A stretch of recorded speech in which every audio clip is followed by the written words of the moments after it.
ഉറപ്പാണ്. എൻ്റെ പൊന്നെ 5 സെക്കൻഡ് ഓടാ ചേർക്ക. നീ ഉടായിപ്പ ആൾക്കാരെ പറ്റിക്കാൻ ഇറങ്ങിയേക്കത്.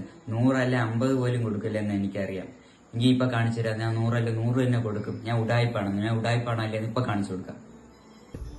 അപ്പൊ എന്താ നമ്മളെ ഫോളോവറാണ് കേട്ടോ. ഫോളോവേഴ്സ് അല്ല, നമ്മള് ഫോളോവറാണ്. അപ്പൊ നമ്മൾ മെസ്സേജ് അയക്കുന്നത് ഹായ് സ്റ്റാർട്ട് കൊടുത്തിട്ടുണ്ട്. എനിക്ക് ഉറപ്പാണ്. എൻ്റെ പൊന്നെ 5 സെക്കൻഡ് തിരിച്ച് ഹായ് അയച്ചു.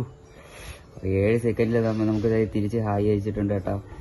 എൻ്റെ പോനെ ഞാൻ ഉടായിപ്പല്ല എന്താ ഇപ്പൊ തെളിഞ്ഞിട്ടുണ്ട്. നമുക്ക് GPay ചെയ്ത് കൊടുക്കാം. GPay നമ്പർ ചോദിക്കും. എൻ്റെ പൊന്നെ ഇത് എന്നെ നോക്കിയിരിക്കായിരുന്നു തോന്നുട്ടാ. എൻ്റെ പൊന്നെ കിടിലം. ഹലോ GPay നമ്പർ സെൻഡ് ഇപ്പൊ അയച്ചു കൊടുക്കാം. പൈസ കിട്ടൂല്ല എന്നാണ് ചോദിക്കുന്നത്. ഇപ്പോഴും ഞാൻ ഉടായിപ്പല്ലെന്ന് വിശ്വാസമായിട്ടില്ല. അപ്പൊ നമുക്ക് ക്യാഷ് അയച്ചു കൊടുക്കാം. അപ്പൊ നമുക്ക് 10 സെക്കൻഡിന്റെ അകത്ത് മെസ്സേജ് അയച്ചുകൊണ്ട് നമ്മൾ 20 രൂപ ബോണസും കൂടി കൂട്ടി നമ്മൾ 120 രൂപ അയച്ചു കൊടുത്തിട്ടുണ്ട് കേട്ടോ. എല്ലാവരും കണ്ടല്ലോ. അപ്പൊ ഞാൻ ഉടായിപ്പല്ലെന്ന് ഇപ്പൊ മനസ്സിലായി കാണും. അപ്പോൾ ആർച്ചതേ നമ്മളെ 120 രൂപ കൊണ്ടുപോയേക്കാണ്. ഇത് കിട്ടിയില്ലെന്നും പറഞ്ഞ് ആരും വിഷമിക്കേണ്ട. അടുത്ത പുതിയ ചലഞ്ചുമായിട്ട് ഞാൻ വരുന്നതായിരിക്കും. അതിനായിട്ട് നിങ്ങൾ വേറൊന്നും എൻ്റെ അക്കൗണ്ട് ഫോളോ ചെയ്ത് വെച്ചിരുന്നാൽ മാത്രം മതി. അടുത്ത പുതിയ ചലഞ്ചുമായിട്ട് ഞാൻ വരും. ആരും മറക്കണം, എൻ്റെ അക്കൗണ്ട് ഫോളോ ചെയ്ത് വെച്ചു.